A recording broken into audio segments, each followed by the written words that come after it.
Halo, Assalamualaikum warahmatullahi wabarakatuh. Selamat siang. Hari ini cuacanya cukup cerah, tapi tidak membuat saya patah semangat untuk membagikan sharing ilmu lagi bersama teman-teman semua. Pernah nggak sih teman-teman merasa sedih, merasa terlalu dalam, merasa capek sendiri ketika kalian sudah selesai mendengarkan curhatan teman-temanmu, atau mungkin pasanganmu, atau mungkin anak-anakmu dan lain sebagainya. Kalian menjadi seorang pendengar yang baik, kemudian teman-temanmu curhat dari segala macam sisi, dari mulai A sampai Z, kemudian kalian cukup mendengarkan, tapi kalian sendiri yang capek. Ya, hati-hati, ini yang dinamakan sebagai emotional spong. Jadi emotional spong adalah kondisi psikis di mana kamu menyerap terlalu banyak energi positif maupun energi negatif dari lawan bicara kamu. Misalkan ketika dia curhat yang terlalu sedih, marah, kecewa, cemburu dan lain sebagainya, apapun permasalahan teman kamu. Nah, tapi kamu menyerapnya hampir 100%, sehingga membuat tubuh kamu, energi kamu juga ikutan terserap. Dikarenakan kondisinya tadi ya, empati, sensitivitas atau nilai kepekaan terhadap perasaan orang lainnya terlalu tinggi.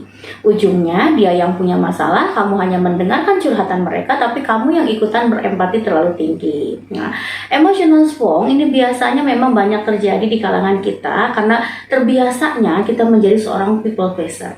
Jadi kita selalu menginginkan bahwa kita harus bisa menyenangkan orang lain, kita harus bisa menjadi pendengar yang baik.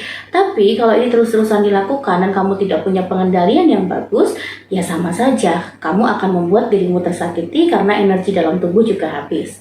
Sedangkan kita sebagai makhluk sosial boleh dong nerima curhatan teman, boleh dong kita berempati, ya silahkan. Namun ada baiknya kalian punya batasan tertentu. Bagaimana cara membuat boundaries atau batasan-batasan tertentu?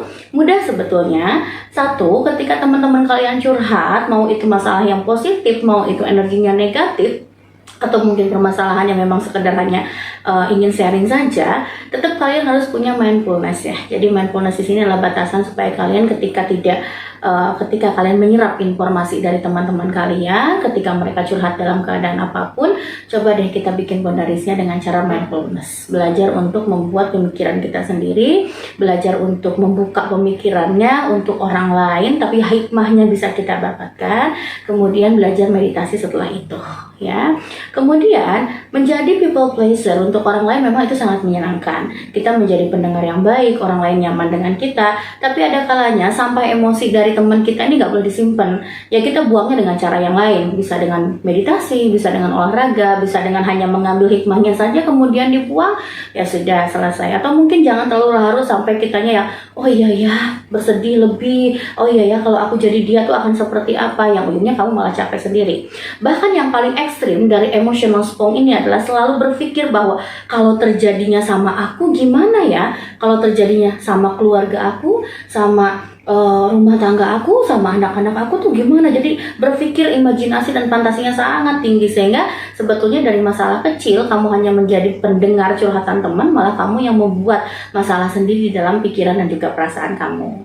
Hati-hati ya, kondisi seperti ini banyak sekali di lingkungan kita, dan kondisinya memang sebetulnya itu masalah orang lain, tapi kamu terlalu larut memikirkan itu ya. Kemudian cara lainnya juga, ketika kamu juga boleh loh membatasi interaksi sosial untuk hal yang tidak terlalu berguna. Artinya, kapan kita punya waktu untuk diri kita, keluarga kita yang paling prioritas, tapi teman juga boleh diprioritaskan. Tapi kita harus tahu batasan. Kapan, di mana, dan berapa batas waktu yang kita butuhkan untuk menjadi pendengar atas keluhan-keluhan mereka. Dan seperti apa saran dan solusi yang tepat yang bisa kita berikan sesuai dengan kemampuan kita. Itu yang dinamakan sebagai emotional spong dan cara pengatasiannya. Kemudian, teman-teman juga jangan selalu merasa bersalah ketika kondisinya, duh teman aku lagi curhat nih, kalau aku nggak dengerin, kalau aku nggak nyaman, kalau aku nggak bikin dia happy, ngerasa bersalah. Nah mulai sekarang berani untuk berkata tidak. Coba latih diri kalian untuk tetap tegak pada diri kalian sendiri. Kapan punya waktu yang tepat untuk mendengarkan cerita mereka, kapan juga saran solusinya tepat sesuai dengan arahan kamu dan itu sesuai dengan kemampuan kamu, dan kapan juga kamu bebas lepas membuang semua masalah-masalah yang dikatakan atau diinformasikan dari lawan bicara kamu supaya tidak terserap dalam pikiran dan perasaan kamu. Oke, terima kasih banyak waktunya, mudah-mudahan bermanfaat. Selamat siang, Assalamualaikum warahmatullahi wabarakatuh.